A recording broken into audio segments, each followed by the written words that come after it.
देख कर देखता रह गया। আধুনিক কালের অন্যতম শ্রেষ্ঠ ভারতীয় গজল গায়ক হিসাবে জগজিৎ সিং সারা বিশ্বে সুবিদিত। একাধারে ধ্রুপদী সঙ্গীতশিল্পী, সুরকার এবং বাদ্যযন্ত্রী জগজিৎ সিংকে তার সমগ্র জীবনের কৃতিত্ব স্বরূপ গজলের রাজা বা গজল সম্রাট অভিধায় ভূষিত করা হয়েছে। পণ্ডিত রবিশঙ্করের পরে স্বাধীন ভারতে তিনিই ছিলেন সব থেকে জনপ্রিয় ও বহুশ্রুত গায়ক এবং সঙ্গীত শিল্পী। জীবদ্দশায় 60টিরও বেশি অ্যালবাম রেকর্ড করেছিলেন তিনি।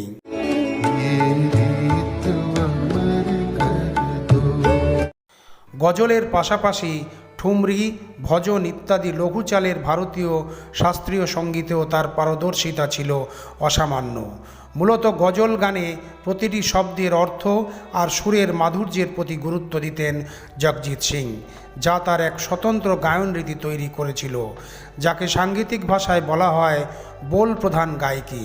প্রেমগীত, অর্থ, সাত সাত ইত্যাদি হিন্দি চলচ্চিত্র এবং মির্জা গালিব নামে একটি হিন্দি ধারাবাহিকের সঙ্গীত নির্মাণের ক্ষেত্রেও তিনি এই বিশেষ রীতি ব্যবহার করেছিলেন। পদ্মভূষণ জয়ী জগজিৎ সিং মুম্বাইয়ের সেন্ট মেরিজ স্কুল, বোম্বে হাসপাতাল, ক্রাই, সেভ দ্য চিলড্রেন নামক একটি স্বেচ্ছাসেবী সংস্থা এবং ALMA নামের গ্রন্থাগারে নানা সময়ে জনহিতকর কাজে অর্থ বিনিয়োগ করেছেন। 1941 সালের 8ই ফেব্রুয়ারি রাজস্থানের গঙ্গানগরে জগজিৎ সিংয়ের জন্ম হয়। তার নামের অর্থ যিনি বিশ্বকে জয় করেছেন। তার বাবা সর্দার অমর সিং ধীমান একজন সরকারি কর্মকর্তা ছিলেন। অন্যদিকে তার মা সর্দারনী বচ্চন কৌর এক ধর্মীয় পারিবারিক পরিবেশে বড় হয়েছিলেন। জগজিৎ সিং ছাড়াও তাদের আরও 4 কন্যা ও 2 পুত্র ছিল। জগজিৎ সিংয়ের পৈতৃক নিবাস ছিল পাঞ্জাবের রোপার জেলার দাল্লা গ্রামে। ছোটবেলায় তাকে সকলেই জিৎ নামে ডাকত। পরবর্তীকালে বাঙালি গজল গায়িকা চিত্রা সিংয়ের সঙ্গে তার বিবাহ হয় এবং পরে বিবেক নামে তাদের এক পুত্র সন্তান জন্মায়। গঙ্গানগরের খালসা হাই স্কুলে পড়াশুনো করেছেন জগজিৎ সিং। তারপর ম্যাট্রিকুলেশন পরীক্ষায় উত্তীর্ণ হয়ে তিনি বিজ্ঞান বিষয়ে FA ক্লাসে ভর্তি হন। এরপর জলন্ধরের দয়ানন্দ অ্যাংলো বৈদিক কলেজ থেকে শিল্পকলা নিয়ে স্নাতক উত্তীর্ণ হন তিনি। হরিয়ানার কুরুক্ষেত্র বিশ্ববিদ্যালয় থেকে এরপরে ইতিহাস নিয়ে স্নাতকোত্তর ডিগ্রি অর্জন করেন জগজিৎ সিং। তার বাবা চাইতেন যে ভারতীয় প্রশাসনিক বিভাগে চাকরি করুক জগজিৎ, কিন্তু সঙ্গীতের জগতে জগজিৎ সিংকে ধীরে ধীরে সম্মান ও প্রশংসা অর্জন করতে দেখে তিনি খুবই খুশি হন।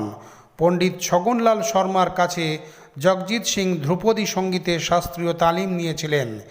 ক্রমেই খেয়াল, ঠুমরি, ধ্রুপদ জাতীয় গানে দক্ষতা অর্জন করেন জগজিৎ সিং। পরে মাইহার ঘরানার ওস্তাদ জামাল খানের কাছেও তালিম নেন তিনি। কৈশোরকালে বহু মঞ্চে সঙ্গীত পরিবেশনা করেছেন তিনি, বহু গানে সুরও দিয়েছেন। 1961 সালে জলন্ধরের সর্বভারতীয় বেতার সংস্থায় সঙ্গীত পরিবেশন ও সঙ্গীতে সুরারোপ করার কাজে যোগ দেন জগজিৎ সিং।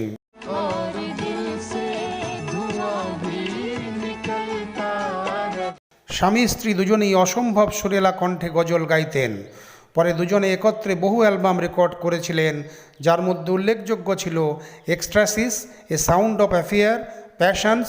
1970 সাল নাগাদ গজলের জগতে নূরজাহান, মালিকা পোখরাজ, বেগম আক্তার, তালাত মাহমুদ, মেহেদি হাসান প্রমুখ শিল্পীদের আধিপত্য প্রাধান্য ছিল। দ্য আনফরগেটেবলস জগজিৎ সিংয়ের প্রথম অ্যালবাম। তার সুরেলা কণ্ঠের জাদুতে প্রথম অ্যালবামেই সকলকে মুগ্ধ করেছিলেন তিনি। ক্রমে এই অ্যালবামটির অসংখ্য কপি বিক্রি হয় এবং শ্রোতাদের কাছে তা অসম্ভব জনপ্রিয়তা অর্জন করে।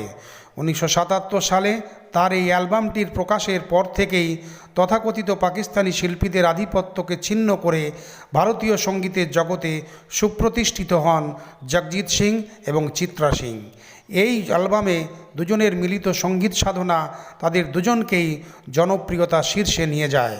2011 সালে দ্য ইন্ডিপেন্ডেন্ট পত্রিকা এই অ্যালবামটিকে ভারতীয় গজল গানের ধারায় এক মাইলস্টোন বলে ঘোষণা করে।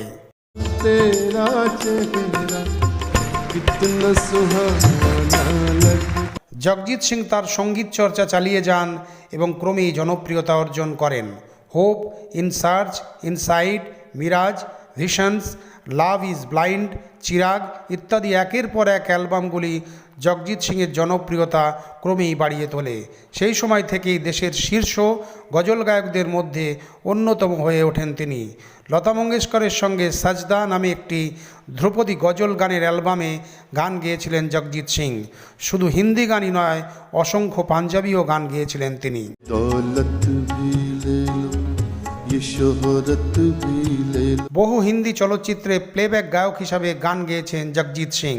প্রেম গীত, আর্থ, সাত সাত, তুম বিন, সরফরোশ, দুশ্মন, তরকিব ইত্যাদি হিন্দি চলচ্চিত্র এবং মির্জা গালিব নামে একটি হিন্দি ধারাবাহিকে গান গেয়েছিলেন তিনি।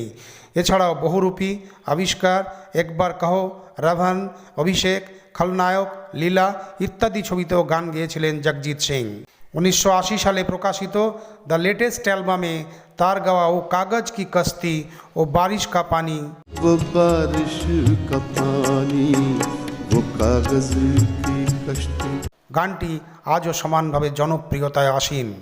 2007 সালে 10ই মে ভারতীয় লোকসভার সেন্ট্রাল হলে একটি অনুষ্ঠানে বহু রাজনৈতিক ও সাংস্কৃতিক জগতের দিকপাল ব্যক্তিদের সামনে জগজিৎ সিং বাহাদুর শাহ জাফরের বিখ্যাত গজল লাগতা নেহি হ্যায় দিল মেরা তো গানটি উপস্থাপন করেন। 1998 সালে মির্জা গালিবের রচনাগুলিকে জনপ্রিয় করে তোলার কৃতিত্বের জন্য জগজিৎ সিংকে সাহিত্য একাডেমি পুরস্কারে ভূষিত করা হয়। ওই বছরই রাজস্থান সরকার তাকে সাহিত্যকলা একাডেমি পুরস্কারে সম্মানিত করেন। তার পরের বছর 1999 সালে দয়াবতী মোদী পুরস্কার, 2003 সালে ভারতের তৃতীয় শ্রেষ্ঠ বেসামরিক সম্মান পদ্মভূষণ পুরস্কার অর্জন করেন তিনি। 2003 সালে কুরুক্ষেত্র বিশ্ববিদ্যালয়ে তাকে সম্মানীয় ডিলিট উপাধি প্রদান করেন। 2005 সালে দিল্লি সরকার তাকে গালিব একাডেমি পুরস্কারে ভূষিত করেন। 2012 সালে রাজস্থান সরকার তাদের সর্বোচ্চ নাগরিক সম্মান রাজস্থান রত্ন দিয়ে সম্মানিত করেন জগজিৎ সিংকে। 2011 সালের 23শে সেপ্টেম্বর মস্তিষ্কে রক্তক্ষরণের ফলে জগজিৎ সিংয়ের মৃত্যু হয়।